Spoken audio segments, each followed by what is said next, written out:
నమస్తే రమగారు. నమస్తే జయ. రమగారు, చిన్న పిల్లలకి చెప్పే కథల్లో భాగంగా ఏదైనా ఒక పంచతంత్ర కథ చెప్తారా? మనం ఒక సామెత కథ చెప్పాం, పిట్టపోరు పిట్టపోరు పిల్లి తీర్చింది. అంటే రెండు పిట్టలు ఒక వస్తువుని తెచ్చుకుంటే పిల్లి దానికి సగం దీని సగం పంచుతూ తినేయడం, సామెత మీద నుంచి కథ. ఇలాంటిది ఒక పంచతంత్ర కథ ఉంది.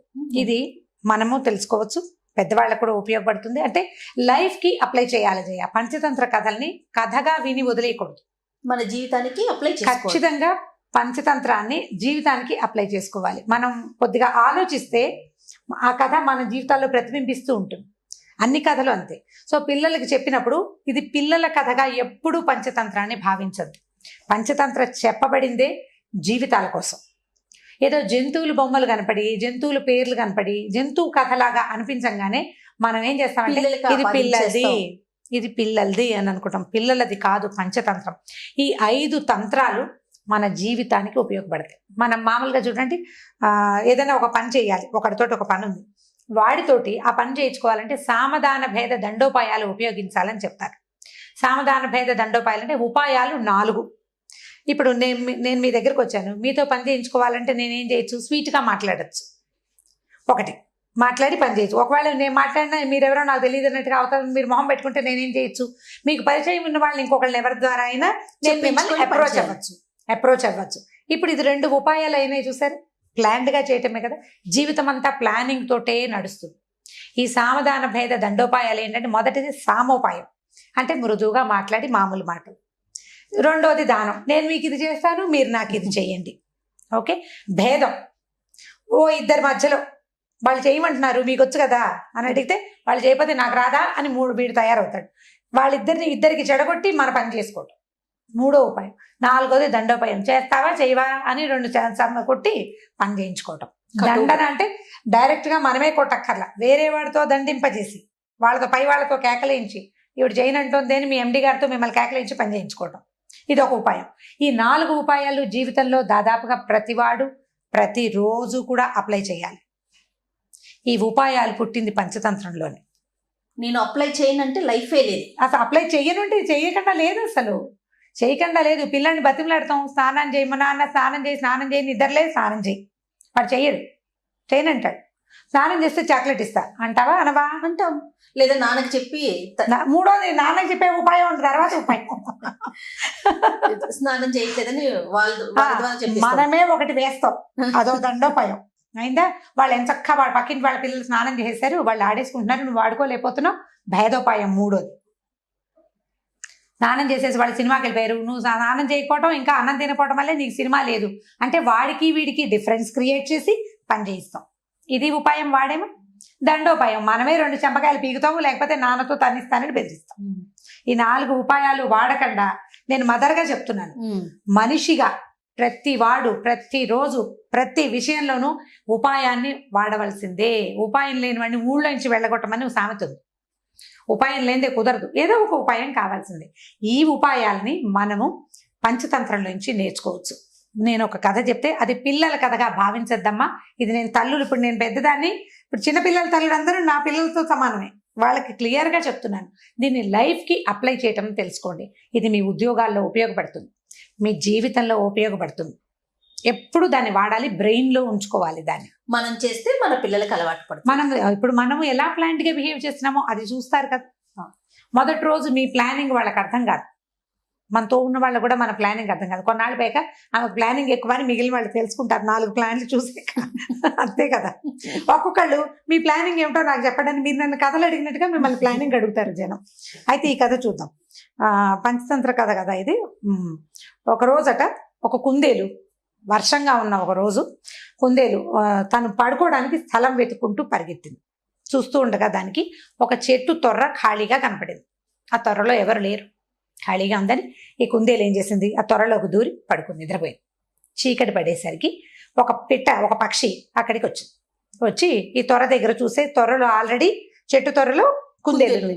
ఇదేం చేసింది, బయట నుంచి పొడిచి ముక్కుతోటి లే అని లేపి, ఈ తొర్ర నాది, నువ్వు వచ్చి పడుకున్నావు ఎందుకు, ఇది నా ప్లేస్, నాకు ఇచ్చేయమంటే కుందేలు ఏమంది, నీ తొర్ర ఏమిటి, అడవిలో ఉన్న తొర్రలు అందరు విను, ఎవరు ముందొస్తే వాళ్ళది, నేను ముందొచ్చా కాబట్టి ఇది నాది. అనేసరికి ఈ పక్షి ఒప్పుకోవాలి. ఏమిటి అందులో బోల్డన్ ఉన్నాయి చూడు, కాకులు అలమలు నేనే తెచ్చిపెట్టుకున్నాను, ఇంకో 4 రోజుల్లో గుడ్లు పెట్టాలి, నేను అవన్నీ ఒక్కొక్కటి ఏర్పరచుకుంటుంటే వాటి మీద వచ్చి పడుకున్నావు నువ్వు, నా ప్లేస్ నాకు కావాల్సిందే అని పోట్లాడితే నీ దిక్కుని చోటు చెప్పుకో, నేను ఇవ్వను లేవను ఇప్పుడు అనేసరికి ఈ పక్షి ఏం చేసింది, ఇప్పుడు ఇంకో ఎవరినైనా తగు తీర్చడానికి పిలుచుకొచ్చే టైం లేదు, చీకటి పడిపోయింది, పక్షులన్నీ సర్దుకుంటున్నాయి ఇళ్లలో, ఎవరు రారు పోవమ్మా అంటారు ఎవరినైనా పిలిస్తే. అందుకని ఏం చెయ్యొచ్చు ఆలోచించింది, అటు ఇటు ఇంకెక్కడికైనా పరిగెడితే ఇప్పుడు కొత్త ప్లేస్ దానికి ఎక్కడ దొరుకుతుంది, వెతుక్కోవాలి. దాని బదులు ఈ కుందేలుని బతులాడుకుంటే సరిపోతుందని ఏం చేసింది, ఈ కుందేలుని బాబు ప్లీజ్ చలిగా ఉంది బాగా, బయట వర్షం పడుతోంది, నాకు కూడా ప్లేస్ ఇవ్వు, మన ఇద్దరు తగువు రేపొద్దున ఎవరి దగ్గరైనా తీర్పించుకుందాం ప్రస్తుతానికి అని చెప్పి ఈ త్వరలో అది కూడా దూరి పడుకుంది. ఈ కుందేలు కూడా ఏమనుకుందంటే సరేలే వర్షం కదా పాపం అది మాత్రం ఎక్కడికి పోతుంది, పైగా ఇది నాదని చెప్తుంది, ఆల్రెడీ కింద ఆకులు అలమలు తగులుతున్నాయి, పక్షులు తెచ్చి పెట్టుకుంటాయి మెత్తగా ఉండేందుకు, అవి తగులుతున్నాయి దాని ఒంటికి, అందుకని ఈ పక్షిని కూడా తనతో పాటు పడుకుంది పక్షి. తెల్లవారింది, పక్షి కుందేలు 2 బయటకు వచ్చినాయి. ఇప్పుడు మన తగువ తీర్చాలి, ఈ ప్లేస్ ఎవరిది, తగువ తీర్చడం కోసం చుట్టూతా వెతికినాయి, పక్షులన్నీ ఆహారార్థం బయలుదేరి వెళ్ళిపోతాయి తెల్లవారేసరికి. ఈ తగులు తీర్చే వ్యవహారాలు వాటికి రావు అవి, ఎందుకంటే వాటి తిండి వెతుక్కునే ప్రోగ్రాం ఉంటుంది, రోజంతా తిరిగి కదా వెనక్కి రావాలి. కొన్ని గుడ్లు పెట్టినవేమో పిల్లలకి తిండి పెట్టుకునే ప్రోగ్రాంలు ఉంటాయి, అవి చచ్చిన వేరే పనుల వైపు చూడం. అంటే ఎవరి పని వాడు చేసుకుంటారనమాట. నీ తగులు తీర్చే వ్యవహారం ఎవరికి అక్కర్లేదు. పంచాయతీలు ఎవరు పెడతారు, పని పాట లేని వాళ్ళు పెడతారు. ఇక్కడ ఉన్న పిట్టలన్నిటికీ ఎవరి పని వాటికి ఉంది. సరే ఏం చేసినాయి, ఇవి 2 ఖాళీగా ఉన్న జంతువు కోసం వెతుక్కుంటూ తిరిగితే ఈ గంగా నది తీరంలో ఉన్నాయి ఈ చెట్లు. ఈ గంగా తీరంలో ఒక పెద్ద ఈవురు చెట్టు, బూరుగు చెట్టు, ఆ చెట్టు త్వరలో ఒక పిల్లి ఉంది. పిల్లి ఖాళీగా కూర్చుంటుంది, ముసలిది. దానికి పెద్దగా అంటే రోజంతా తిండికి కోసం వెళ్ళే ఓపిక లేదు, పిల్ల జల్లా లేరు, ఎవరికైనా ఆహారం తెచ్చిపెట్టాల్సిన పని లేదు, శక్తి ఉడిగిపోయింది, ఎక్కడో ఒక చోట కూర్చుంటూ ఏదో కాస్త తెచ్చు తిని, ముసలిది కదా కదలికలు తక్కువగా ఉంటుంది, అంటే పెద్దదనమాట. పెద్దవాళ్ళు ఏం చేస్తారు, ఏదో వేళకి చిన్నప్పుడు తిన్నంత ఆహారం వాళ్ళకి అక్కర్లేదు కదా, కొద్దిగా తిని ఎక్కువ గంటలు ఉండగలుగుతారు. పిల్లి కూడా అలాంటిదే. సరే ఏం చేసినాయి, ఈ 2 పిల్లి దగ్గరికి వెళ్దామని మెల్లిగా ఆ చెట్టు వైపుకి బయలుదేరినాయి. చెట్టు దగ్గరికి వెళ్ళేసరికల్లా అదేమో త్వరలోనే కూర్చుని మొహం బయటికి పెట్టింది. పెట్టాను ఈ కుందేలు ఇద్దరు కలిసి తమ కథ అంతా చెప్పినాయి. సాయంత్రం నేను వచ్చేసరికి అక్కడ ఎవరు లేరు, ఖాళీగా ఉంది, అందుకని నేను త్వరలో పడుకున్నాను, ఈ పెట్టేమో ఇది నాదంటోంది, కాబట్టి నువ్వు తీర్పు చెప్పాలి. అడవిలో ఎవరు ముందు ప్లేస్ సంపాదించుకుంటే వాడిదే కదా, నేను నిన్నే ఖర్చు వేశానంటే బస్సు సీట్ లాగా కుదరదు కదా అని కుందేలు, నేను కొన్నాళ్ళ నుంచి ఉంటున్నానని చెప్పేసరికల్లా ఈ పక్ష పిల్ల అనుకుంది, భలే టైంకి దొరికారు, అసలు ఇవాళ ఓపిక లేదు, ఆహారానికి వెళ్ళే ఓపిక లేదు, బాగా దొరికినాయని. అబ్బాయిలు మీరు ఏదో కిచకిచా కిరికిరు అంటున్నారు కదా, నాకేమీ బాగా వినపడ్డలేదు, పెద్దదాన్ని కదా, ఇలా దగ్గరికి రండి, త్వరలోకి వచ్చేస్తే మీరు చెప్పేది నేను వింటాను. ఇంత దూరంగా చెప్తే నాకు ఎట్లా వినపడుతుంటే ఇవి 2 మొహమొహాలు చూసుకున్నాయి. ఏం చెయ్యాలి, పిల్లి దగ్గరికి వెళ్ళొచ్చా, ఆ పిల్లి కుందేల్ని చంపేస్తుంది, పిట్టని చంపేస్తుంది, రెండింటిని తినేయగలదు. అది ఏం చేయాలి ఆలోచించి, ఇది ఎలాగో ముసలిది, తొర్ర ఎలాగో చిన్నది, ఒకవేళ అదేమైనా చేస్తే పారిపోవచ్చు, అట్లా లోపల ఆలోచించుకున్నాయి. ఈ ఆలోచన కంటే ఆలోచన చిన్నది, తమ తగువు తీర్పించుకోవాలన్న ధోరణే వీళ్ళకి హెచ్చుగా ఉంది. అంటే ఫ్యూచర్ ఆలోచించకుండా ప్రజెంట్ సిచ్యువేషన్ని సాల్వ్ చేసుకోవటం మాత్రమే వాటి ఆలోచన.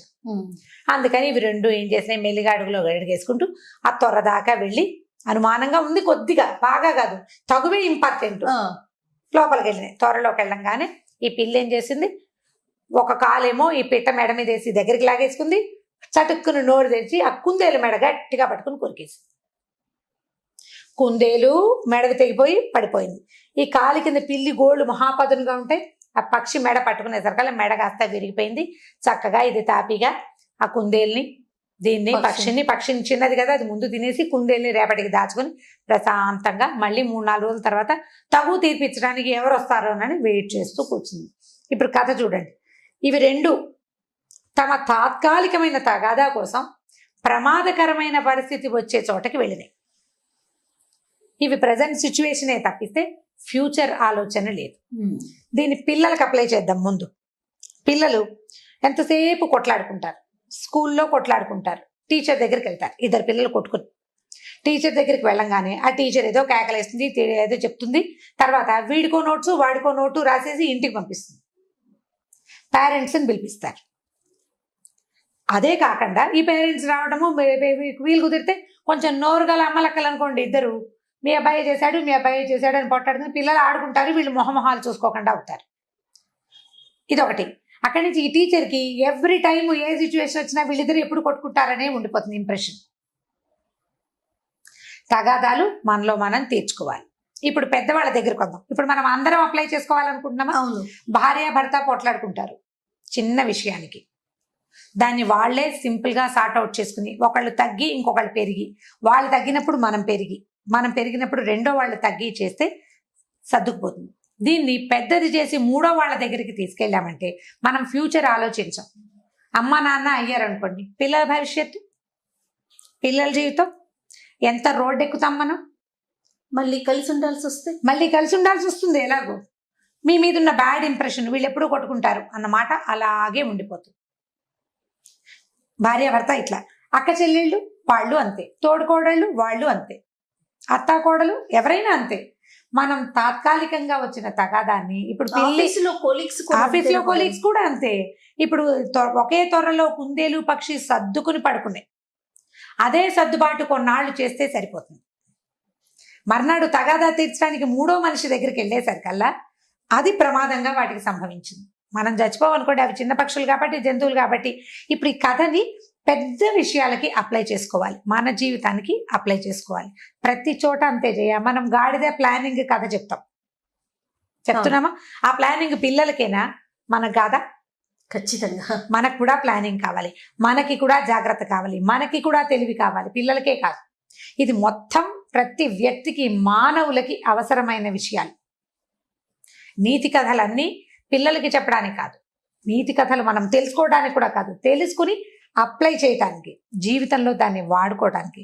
పంచతంత్ర కథని శ్రద్ధగా వినండి, శ్రద్ధగా చదవండి, దాన్ని మన జీవితానికి అప్లై చేసే ప్రయత్నం చేయండి. ఒకసారి కనుక మనకి ఇది అర్థమైతే మనం కొట్లాటలకు వెళ్ళాం. ఏదైనా వచ్చినా మనలో మనం సార్ట్ చేసుకోవాలనుకుంటాం, ఆలోచన మారుతుంది. మీరు ఆలోచన మారడానికి ఇది తీసుకోండి. మీకు పంచతంత్ర కథ ఒరిజినల్ ఎప్పుడు నేను మీకు చెప్పలా. విష్ణు శర్మ అనే ఒక పండితుడు తెలివి తక్కువ రాజుగారి అబ్బాయిలు నలుగురు, రాజుగారి తెలివైన వాడు, ఆయన పిల్లలు నలుగురికి పొట్టి తెలివి తక్కువ వాడు. ఈ నలుగురు తెలివి తక్కువ పిల్లల్ని రాజుగారు ఆ విష్ణు శర్మకి అప్పచెప్పాడు. ఆయన ఈ కథలు, పంచతంత్ర కథలు చెప్పి వీళ్ళని రాజకీయ దురంధరులుగా చేశారట. అలా వచ్చినాయి కథలు. వాళ్ళకి ఈ జంతువుల కథలు చెప్తూ ఎట్లా మీరు లైఫ్ కి దీన్ని వాడుకోవాలో చెప్పాడు. బుద్ధిని పెంచుకోవాలి. కథని పిల్లలకి చెప్పడం కాదమ్మా, మీరు కూడా దాన్ని లైఫ్ కి అప్లై చేయడానికి ట్రై చేయండి. మీరు ఎవరైనా ఒకళ్ళు, ఇద్దరు, ముగ్గురు అయినా సరే, ఇది ఈ కథ నాకు లైఫ్ కి ఉపయోగపడింది అని మీకు అర్థమైందా, అప్పుడు మీరు కథ చెప్పడం మొదలు పెడతారు నాలాగా. సూపర్. అంతే, దీన్ని అప్లై చేయండి. ఏ నీతి కథనైనా ఇలాగే చేయాలి. మనం పిల్లలకి ఏదో ఒక స్టోరీ కోసం కాకుండా నీతి జీవితానికి ఉపయోగపడే నీతి అంటేనే అది. రమగారు, పంచతంత్ర కథలో భాగంగా ఈరోజు ఒక స్టోరీ చెప్పండి.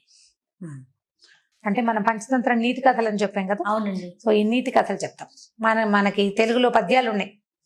సుమతి శతకం, వేమన శతకం పద్యాలు ఉన్నాయి. కొంతమంది అడుగుతుంటారు, శతక పద్యాలు చెప్తారా మీరు, ఇందులో చెప్పండి అని. ఇందులో చెప్పడం అయితే సాధ్యపడే వ్యవహారం కాదు. 1-2 సార్లు ట్రై చేసాం, అదేమంత బాగా వర్కౌట్ అయినట్టు అనిపించలేదు. పద్యాలు చదువుకోవాలి ఎవరైనా సరే. తెలుగు ఒక పద్యం చెప్తాను చూడండి, ఆ పద్యానికి రిలేటెడ్ కథ చెప్తాను. బలవంతుడ నాకేమని పలువురతో నిగ్రహించి పలుకుట మేలా, బలవంతమైన సర్పము చలిచీమల చేత చిక్కి చావదే సుమతి. అంటే నాకేమిటి అని గనక ఇదిగా ఉంటే నువ్వు దొరికిపోతావు ఎప్పుడో ఒకప్పుడు. ఎందుకంటే ఎంత బలవంతమైన సర్పమైనా చీమలకి దొరికిపోతుంది. ఒక చీమ కొడితే దానికి ఏమవ్వదు, అన్ని చీమలు కలిసి మీద పడి కొడితే మనకి దేశంలో తిరుగుబాట్లు అవన్నీ కూడా ఇలాగే జరిగినాయి. ఒకడు పోట్లాడతాడు, వాడి వల్ల ఏం కాదు. ఆ పోట్లాట 100 మందికి ఇదైంది అనుకోండి, 100 మందిలోకి స్ప్రెడ్ అయింది అనుకోండి, 100 మంది కలిసి ఒక బలవంతుడి మీద పడితే వాడి తలకు కలిసింది. కాబట్టి నాకేమిటి అని అనుకోకూడదు ఎవడైనాను. మనుషులతోటి సానుకూలంగా పోవాలి ప్రతిదానితో అని సుమతి శతకారుడు చెప్పాడు. దీనికి దగ్గరగా కాదు కానీ ఇంచుమించుగా ఇలాగే ఉందని చెప్పడానికి వీల్లేదు. ఒక మంచి కథ ఉంది. ఒక పల్లెటూరికి చుట్టుపక్కల ఈ పాత రోజుల కథలు చెప్తాం కదా మనం అన్ని.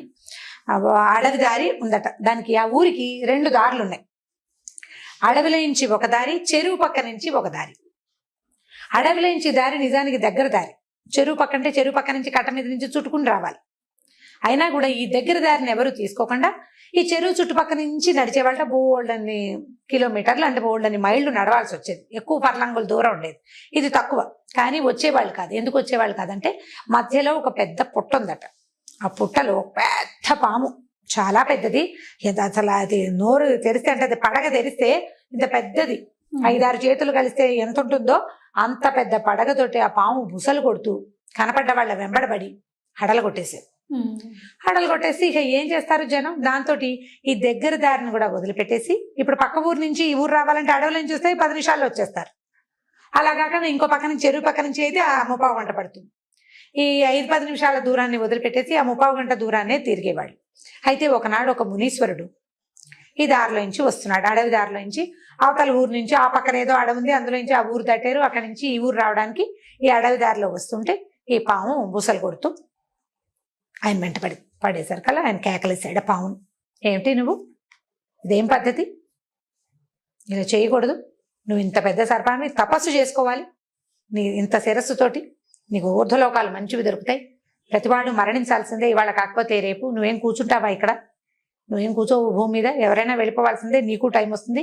నువ్వు ఇలా అందరినీ బెదరగొడుతూ ఈ రకంగా చేశావంటే నీకు నరకం వస్తుంది పైకి వెళ్ళాక, ఇదేదో బాగుంది అనుకుంటున్నావని దాన్ని బోధించాడు బాగా. ఆ సర్పానికి బోధించి ఇట్లా మనుషుల్ని కాటేయటము, వాళ్ళని బెదిరించటము, అంటే ఇలా కాటేయటము, మనుషుల్ని హింసించడం మంచి పద్ధతి కాదని, ఆ టైంని సాత్విక ప్రవృత్తితోటి గనక నువ్వు పొందించావంటే రేపొద్దున ఊర్ధ్వగతులు బాగుంటాయని బాగా బోధించాడు. ఆ సర్పం ఇంత పెద్ద మహానుభావుడు ఋషీశ్వరుడు చెప్తున్నాడని సరేనని ఒప్పుకుంది. అయిందా, సరే. ఇలా కొంతకాలం గడిచింది. ఈ ఋషీశ్వరుడు కొన్నాళ్ల తర్వాత ఒక 6 నెలలకు అనుకో, ఏడాదికో, 6 నెలలకు అనుకుందాం, మళ్ళీ అదే దారిలో నుంచి తిరిగి వచ్చేస్తే ఆయన వచ్చే టైంకి ఈ సర్పం బక్కచిక్కిపోయి ఒంటి నిండా దెబ్బలు, గాయాలతోటి, రాళ్ల దెబ్బలు తగిలి స్వస్తినో దేవుడా అన్నట్టుగా కనపడింది ఆయన. ఆయన తెల్లబోయి, ఇదేమిటి ఇలా అయిపోయావు, మొన్న వచ్చినప్పుడు అంత శుభ్రంగా ఉన్నావు, అంత బారు, అంత బలంగా ఉన్నావు, ఇంత పడగా అంత ఇదిగా ఉన్నవాడివి, ఇలా అయిపోయావుటో నువ్వు అని అడిగాడు. అయ్యా మీరు చెప్పారు కదండి మనుషుల్ని హింసించని, సాత్వికంగా ఉండమని, నేను సాత్వికంగా ఉన్నాను. ఉండేసరికల్లా ఈ ఊరి జనం అంతా తెలుసుకున్నారు ఈ పాము ఎవరి వెంట పట్టలేదని, ఎవరిని చూసి బుసలు కొట్టట్లేదని, ఎవరిని కాటేయటానికి ప్రయత్నం చేయటం లేదని తెలుసుకుని వాళ్ళకి అలుసైపోయింది ఈ పాము. అలసైపోయి ఈ గొడ్లకాడ బుడ్డాళ్ళు ఉంటారు, ఆవుల్ని గేదెలు తోలుకొచ్చే వాళ్ళు, మేకలను కాసుకునే వాళ్ళు, వాళ్ళంతా తలా ఒక రాయి విసిరేసి ఒకటి తోక పట్టుకుని గిరగిర తిప్పి పారేసి దాన్ని ఊళ్ళో జనం కూడా ఊరి జనం కూడా అటువైపు వచ్చినప్పుడల్లా ఏది పాము వస్తుందో రావట్లేదో చూసి దాన్ని ఆట పట్టించి, ఇప్పుడు మీరేమో సాత్వికంగా ఉండమన్నారు, సాత్వికంగా ఉండేసరికి ఇలా చేశారండి అంటే మునీశ్వరుడు అన్నట్టు, ఓ నీ తెలివి తెల్లారా, నేను కాటేయద్దన్నాను కానీ బుసలు కొట్టద్దన్నాను. నేను బుస కొట్టాలి, నువ్వు కాటేయద్దు. కాట అందుకుని సంపద్దు జనాల్ని హింసించద్దని చెప్పాను కానీ నీ సహజ గుణమైన బుస కొట్టడానికి కూడా నువ్వు మానేస్తే ఇప్పుడు ఏమైంది చూడు, నీ పరిస్థితి ఏమొచ్చిందో. కాబట్టి ఇలా తెలివి తక్కువగా చేయకూడదు. సాత్విక ప్రవృత్తి అంటే అనవసరంగా అన్నెసెసరీగా ఎవరి జోలికి వెళ్ళొద్దని, అంతేగాని నీ సహజ ప్రవృత్తిని దాచుకోమని కాదు. బుసలు కొడితే వాళ్ళే పోయేవాళ్ళు, నువ్వు కాట అందుకుంటావో అందుకోవో వాటికేం తెలుసు, వాళ్ళకి తెలీదు. నువ్వు బుస్సు అంటే ఇంత పెద్ద పడగా తెరిచేసరికి భయం వేసి చచ్చిపోతారు ముందు, అవతల పారిపోయేవాళ్ళు. నువ్వు బుస కూడా కొట్టకుండా ఈ తల దించుకుని ఉండేసరికి రాళ్ళేసి కొట్టారు. కాబట్టి బుసలు కొట్టు అని ధర్మం చెప్పి వెళ్ళిపోయాడు. ఇప్పుడు చూడండి, సాత్వికంగా ఉన్ననాళ్ళు మనుషులకి అలుసుగా కనపడతాం మనం. మెతకగా ఉండే ప్రవృత్తిని దాచిపెట్టుకోవాలి. మీ ప్రవృత్తి అదే, మీరు ప్రతిక్రియలు చెయ్యరు ఎవరికి అయినా కూడా గంభీరంగా ఉండాలి మనుషులు. మెతకతనాన్ని బయట పెట్టుకుంటే పిల్లలకు కూడా అలసైపోతారు. జయ కొట్టేస్తా అని కొట్టరు తల్లులు, చిత కొట్టేస్తానంటారు. ఓ చమకాయ కొడితే ఓసారి వాళ్ళకి తెలుస్తుంది పిల్లలకి, కొట్టేస్తాను, చంపేస్తాను, చిత కొట్టేస్తాను, నాలుగు కోసేస్తాను, ముక్కు కోసేస్తా, ఇలా ఎన్ని తిట్లు తిడతామో పిల్లల్ని. డొక్క చించేస్తాను, నా రెగ్యులర్ డైలాగ్ అది. ఏమంటాను, నేను కూడా ఏం కొట్టలేను. ఎప్పుడో కొట్టినప్పుడు కొడతాము, ఎప్పుడో అది కొడతాను అని అన్నామా కొట్టి తీరాలి ఒక దెబ్బ. కనీసం 10 సార్లు బెదిరించి ఓసారైనా కొడితే పిల్లలు చూస్తే వాళ్ళిద్దరిని తిట్టుకుంటారు. అదే ఎవరైనా కానీ, ఇప్పుడు మావాడైతే నువ్వు చేసే పని చెప్తున్నామని చెప్తాడు నాకు. నేను అలాగే ఒక 5-6 సార్లు బెదిరిస్తాను, ఎప్పుడో ఒకరోజు చేతిలో ఉన్నది విసిరేస్తాను. కొట్టటమే. చేతిలో ఉంది విసిరేయటమే. నేను నీకు ఇవ్వను అన్నానా, ఇక నువ్వు ఏం చేసినా నేను చచ్చినా ఇవ్వను. ఇక పాకెట్ మనీ కట్టండి కట్టే. ఇక నువ్వు అడుగు, పెద్దమ్మ వచ్చినప్పుడు, మామయ్య వచ్చినప్పుడు, మా అమ్మ నా పాకెట్ మనీ ఇవ్వట్లేదని దొంగ మాటలు వాళ్ళ దగ్గర చెప్పినా సరే, మీరు చావండి మీరు చెప్పినా సరే నేను ఇవ్వను, వీడింతే. ఆ మొండితనం మనుషుల దగ్గర ఉండాలి. పిల్లలకి తెలియాలి. ఈ కథ చెప్తోంది అందుకే. పిల్లలకు కూడా చెప్పచ్చు. స్కూళ్ళల్లో ఏం చేస్తారంటే, ఈ వీళ్ళ చాతకానితనాన్ని, మెతకతనాన్ని ప్రదర్శించకూడదు. కామ్గా ఉండాలి. ఉండేసరికల్లా బెదురుతారు. నాకు రాదు, నాకు భయం అన్నమాట చెప్పావా, అవతల వల్ల కలిసిపోతాం. అందుకని మనం కూడా మెతకతనాన్ని దాచుకోవాలి, దాన్ని చూపించకూడదు. చాలా మంది దిగి నోటితో వాచా సూరత్వం ఉంటుంది, వాక్ సూరత్వం అంటారు. వాచా సూరత్వం అంటే మాటలే, కొట్టేస్తాం, చంపేస్తాం, పొడి చేస్తాం, అదేదో చేస్తాం. తీరా క్రియేట్ చేసరికి ఏమీ చెయ్యం మనం, ఏమి చేయం. పోనీ మీరు దెబ్బలు కొట్టలేరు అనుకోండి, పిల్లల్ని కొట్టమని చెప్తున్నారు, రమ్మగారు బాగోలేదు అనుకోవద్దు. పిల్లల్ని కొట్టద్దు, కట్ చేసేయండి. కొన్ని ఏం కట్ చేయాలి, సోషల్ బాయ్ కట్ చేయడం. వాడు అరిచి గీ పెట్టినా వాడితో మాట్లాడద్దు. కొన్ని 10 సార్లు అడుగుతారు, 10 ప్రశ్నలకు కూడా సమాధానం చెప్పద్దు. నేను నీతో మాట్లాడను ఒక పూట, కొన్ని గంటలు, ఎక్కువ కాదు. దీన్ని మళ్ళీ బిగించి కైకేయిలాగా చేయకూడదు, అంత కాదు, కొద్దిగా మాటలు మానేయటం. తర్వాత పాకెట్ మనీ కట్ చేయటం.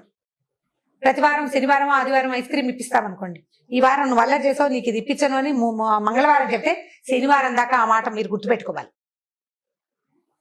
దాని మీద నుంచోవాలి, మీ పరాక్రమాన్ని చూపించాలి. పాము దాని ఒరిజినల్ పరాక్రమాన్ని చూపించాలని ఋషీశ్వరుడు ఎలా చెప్పాడో అలాగే తల్లుల పరాక్రమం పిల్లలకి తెలియాలి. వీళ్ళు ఇలాగే చేస్తారు. అసలు మాట్లాడకుండా ఒక 1 or 2 hours ఉంటే చాలేమో. చాలా ఎక్కువ, ఎంత విలువెల్లాడిపోతారు, చాలా ఎక్కువ. కానీ వాళ్ళు మన మీద ప్రయోగిస్తారు, అది చూసుకుని చేయాలి. మనం చేసేమా ఇది మనం ఆవిడెవరో అడిగారు, మనం బ్లాక్మెయిల్ చేస్తే, ఇమోషనల్ బ్లాక్మెయిల్ చేయండి అని చెప్పాము ఒక కథలో. మనం చేస్తే వాళ్ళు అలవాటు చేసుకుని వాళ్ళు చేస్తారేమంటే చేస్తారు. వాడికి అలవాటు అయిపోయేంత ఎక్కువ నువ్వు చేయకూడదు, మనం దొరకకూడదు కదా. తల్లులకి ఎంత తెలివి కావాలి తెలుసా జయ, నిజంగా చాలా తెలివి కావాలి. ఎందుకంటే పిల్లలు ప్రచండమైన తెలివితేటలు కలిగిన వాళ్ళు ఉన్నారు ఇప్పుడు, మామూలు తెలివి కాదు అసలు. నేను చెప్తుంటే 1 day బేబీకి తెలుసు మన సంగతి. మీరు ఎప్పుడు చెప్తారు, కీలెరిగి వాత పెట్టాలి. కీలెరిగి వాత పెట్టుకోవాలి. పిల్లలకి దొరకకూడదు, ఏమైనా సరే. పిల్లలకే కాదు జయ, కెమెరామెన్లు ఇద్దరు మనకేసి చూస్తున్నప్పటికీ మొగుళ్ళకి దొరకకూడదు, అత్తగారులకి దొరకకూడదు, అమ్మకి కూడా దొరకకూడదు. మనం చేసేది దొరికేమా దొరికిపోతాం అంతే. వీళ్ళెవరికి దొరకకుండా ఉండాలంటే మనకి ఎన్ని తెలివితేటలు ఉండాలి. మొదటిది, మనం ఏదో కులాసాగా బద్ధకంగా ఏదో యూట్యూబ్ చూస్తూ ఏదో పని చేస్తూ కాలక్షేపం చేయకూడదు. బ్రెయిన్కి ఎప్పటికప్పుడు పదును పెట్టుకోవాలి. ఆడవాళ్ళు ఎంత తెలివిగా ఉంటే ప్రపంచం అంత బాగుంటుంది. సూపర్ అంతే, మనకు ఉండాలి తెలివి ఖచ్చితంగా. మనం కాదు, ఇప్పుడు మన పని మనిషి ఉంది, పని మనిషి తోటి ఒకలా, మనకి అందరికీ ఉంటాయి జయ ఇవి. పని అమ్మాయి తోటి ఒక రకంగా మాట్లాడతాం, అవునా? పని అమ్మాయితో మాట్లాడినట్టు మనం ఎవరితోటైనా మాట్లాడతామా? మాట్లాడు. అమ్మతో ఒకలా మాట్లాడతాం, అవునా?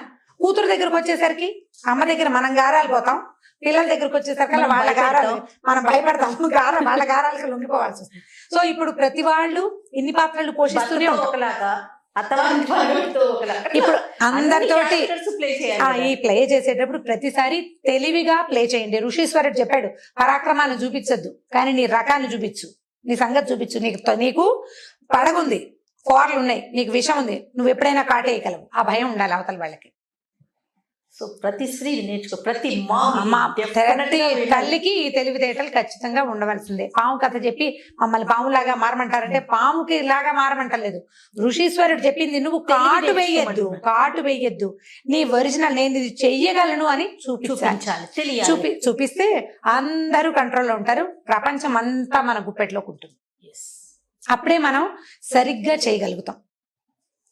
అప్పుడే మన ఆఫీసుల్లో కూడా ఆఫీసుల్లో ఇంతే, మనం వర్క్ ప్లేసుల్లో ప్రతి చోట మన అస్తిత్వాన్ని మనం నిలబెట్టుకోవాలంటే తెలివిగా వ్యవహరించాలి.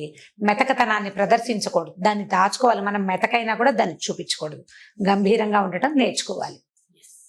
థ్యాంక్ యూ సో మచ్ రమ్మ గారు. ఓకే, వ్యాలిడ్ పాయింట్స్ వచ్చాయి అనిపిస్తుంది అంటే మీకు పాయింట్లు. సరే, దీంట్లో ఎన్ని కామెంట్లు వస్తాయో చూద్దాం. రమ్మ గారు, పంచతంత్ర కథలు అనగానే పిల్లలు చాలా ఇంట్రెస్ట్ చూపిస్తారు, అందులో ఒక నీతి కూడా ఉంటుంది. సో ఈ రోజు ఒక పంచతంత్ర కథ చెప్పుకుందామండి. ఎవరితో ఫ్రెండ్షిప్ చేయాలి అనే దాని మీద ఒక కథ చెప్తాం. అయితే ఇది చాలా పాత కథ జయ. ఇది ఫెమిలియర్ కథ అవ్వడానికి కూడా అవకాశం ఉంది. చాలా మందికి తెలుసుంటుంది ఈ కథ. మీకు తెలుసో లేదో మరి. అంటే ఇప్పుడు వ్యక్తులు తమలాంటి మన ఇవి ఉన్న వాళ్ళే, అంటే ఒకటే జాతి వాళ్ళతో స్నేహం చేయాలి, ఒకటే కులం వాళ్ళతో, కులం అనకూడదు దీన్ని, ఈ కులం బ్యాడ్ వర్డ్, సేమ్ మనలాంటి వాళ్ళతో, కమ్యూనిటీ అంటే ఒకే తెగకి చెందిన వాళ్ళతోటి స్నేహాలు చేయాలి. వేర్వేరు తెగల వాళ్ళతోటి స్నేహం చేసినప్పుడు అప్పుడప్పుడు ఎక్కువగా అది ఫెయిల్ అవ్వడానికి అవకాశం ఉందని చెప్పే పంచతంత్ర కథ ఇది. అయితే పంచతంత్ర కథలు చెప్పే నాటికి ఇది చాలా పురాతనమైన పద్ధతి కదా, 500-600 సంవత్సరాల క్రితం కథలు ఇవి. అప్పటికి మనుషుల్లో కూడా ఇలాంటి జాతి వ్యవస్థ అది స్పష్టంగా ఉందో లేదో మనకి పెద్దగా అవగాహన లేదు. కుల వ్యవస్థ ఖచ్చితంగా ఉంది, చాతుర్వర్ణాలు ఎవరి పని వాళ్ళ నుంచి వాళ్ళు చేసుకునే విధానం ఉన్నదే అన్నమాట. అలాంటప్పుడు రాజుగారి అబ్బాయిలకి విష్ణు శర్మ చెప్పిన కథలు ఇవి. 4 రాజకుమారులకి చెప్పారు. అయితే ఎవరితో ఫ్రెండ్షిప్ చేయాలంటే మంచి చెడు తెలుసుకుని స్నేహం చేయాలి, మూర్ఖులతోటి స్నేహం చేయకూడదు. తర్వాత మన స్వజాతి కానివాడు, అంటే ఒక శాకాహారి మాంసాహారి స్నేహం చేయకూడదన్న నీతి కూడా అందులో ఉంది. ఈ శాకాహారి మాంసాహారి అంటే జంతువుల్లో ఉంటాయి కదా, కొన్ని జంతువులు శాకాహారులుగానే ఉంటాయి. పెద్దదైన ఏనుగు ఒట్టి ఆకుల అలవలు తిని బతుకుతుంది. దానికి అంత శరీరం ఎలా పెరుగుతుందో ఆకుల అలవలతోటి మనకి తెలుసు, దాని పుటకే అది. కోతులు మంకి అవన్నీ కూడా శాకాహారులు, ఎల్లేళ్ళని ఇవన్నీ.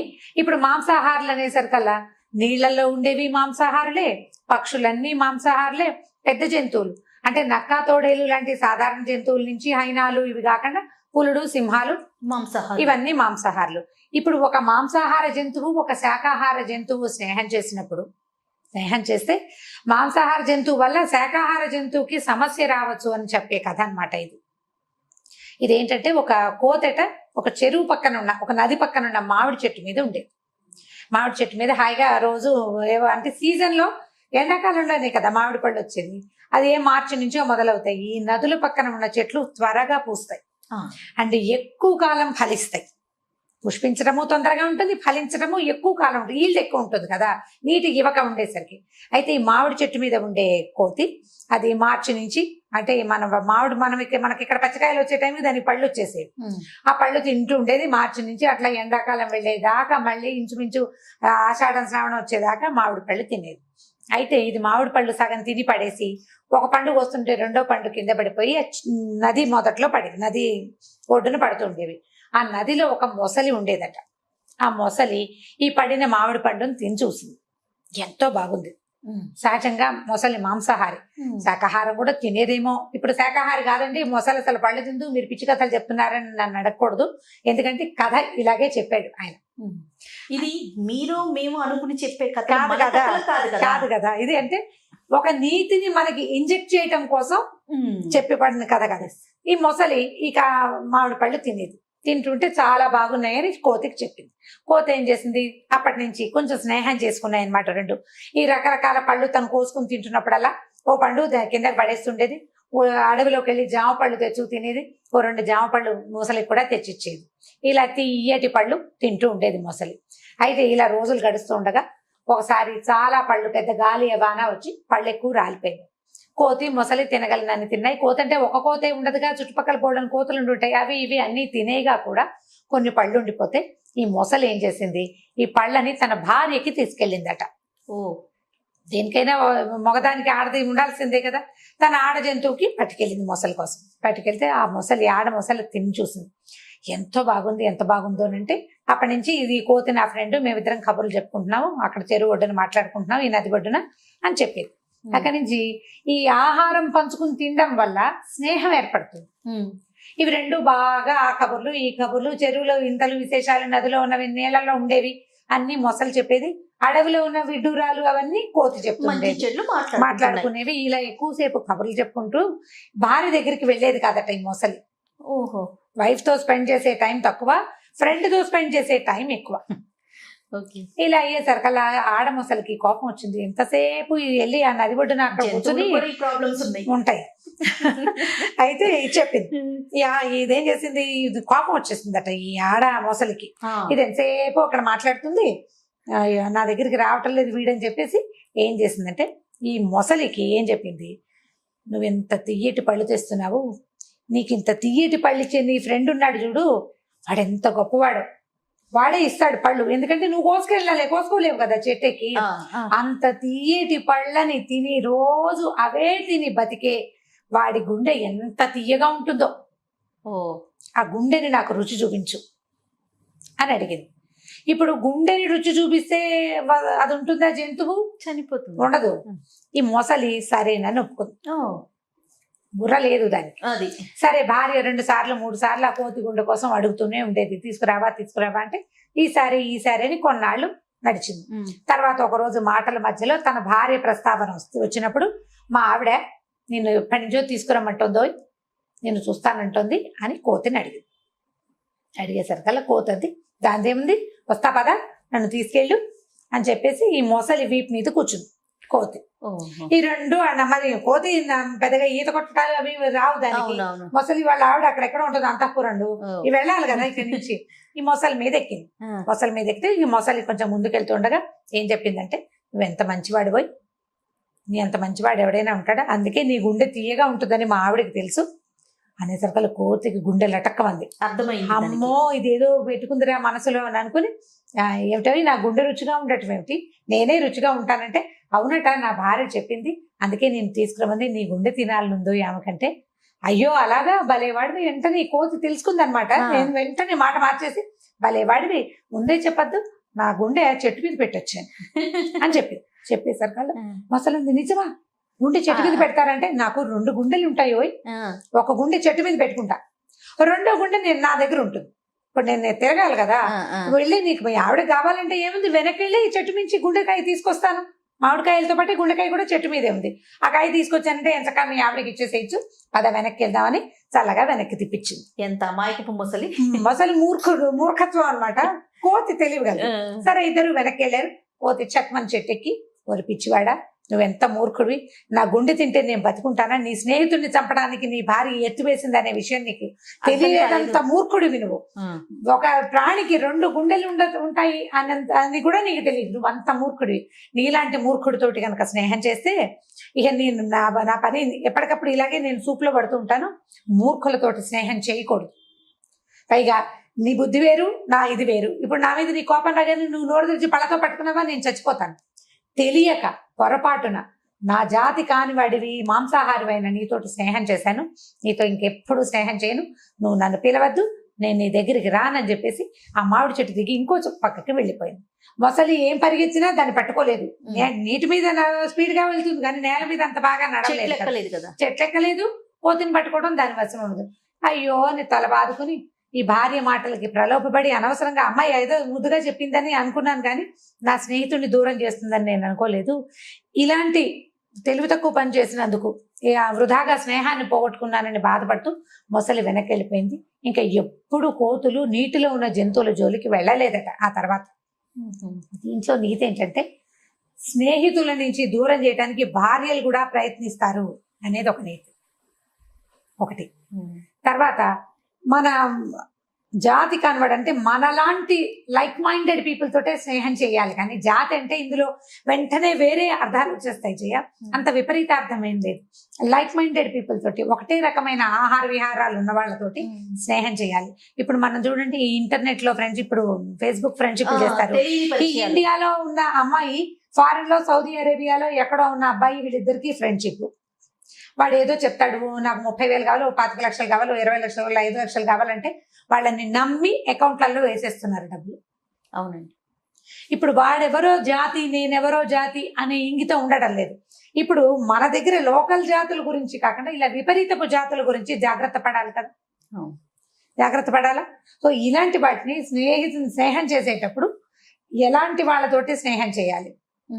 పైగా ఆల్రెడీ దెబ్బతిన్న వాళ్ళని మనం పేపర్లలో చూస్తాం, మన యూట్యూబ్ ఛానల్స్ లో కూడా కనపడుతుంటాయి.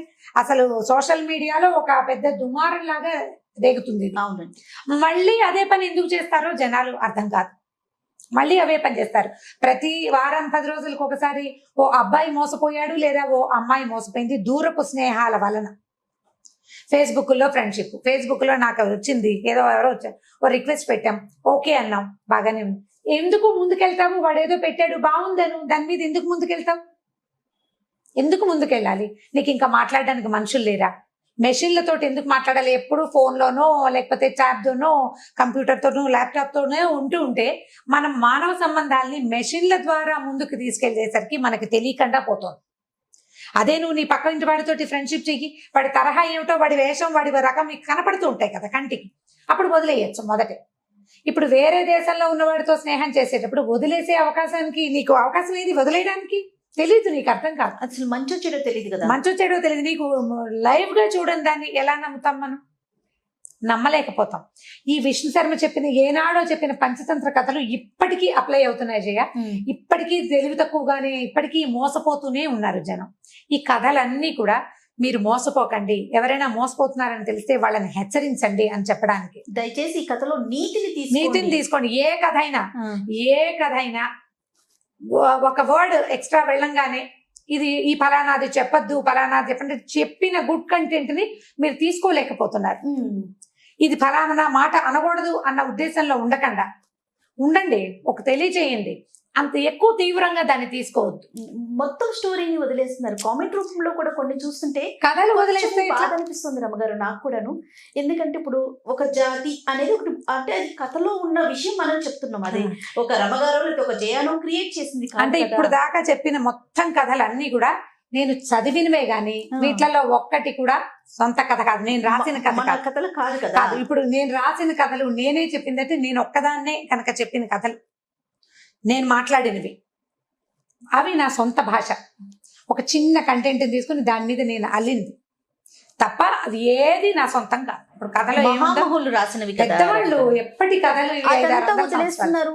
ఈ వర్డే రాంగ్, ఇదే ఎందుకు తీసుకొస్తున్నారంటే మీరు దయచేసి కొంచెం బ్రాడ్ మైండెడ్ గా ఆలోచించండి. అంటే ఇప్పుడు కథను తీసుకోవాలి, ఇది కథనే తీసుకోవాలి. ఇప్పుడు జాతి గురించి అంటే జాతులు బయట వాళ్ళతో స్నేహాలు చేయడం ఎప్పుడు సేఫ్ కాదు. మనుషుల్ని చూసినప్పుడు స్నేహాలు తప్పకుండా. మనం అమెరికా వెళ్ళాం, అమెరికన్స్ తో ఫ్రెండ్షిప్ చేయొచ్చు, వాళ్ళకి లైవ్ గా వాళ్ళు మనకి కనపడతారు కదా. ఈ కథలో అయితే ఫ్రెండ్షిప్ వరకు ఆగితే ఏదైనా వెళ్ళనుకుంటండి, అదే ఎక్కడైనా మంచి. అది ఎక్కువ వెళ్ళకూడదు, ఎక్కువ వెళ్ళకుండా జాగ్రత్త పడితే బాగుంటుంది. రైట్, థ్యాంక్ యూ రమ్ గారు. ఓకే జయ. ఈ వీడియో కనుక మీకు నచ్చినట్లయితే లైక్ చేయండి, షేర్ చేయండి. మరిన్ని వీడియోస్ కోసం మా ఛానల్ ని సబ్స్క్రైబ్ చేసుకోండి.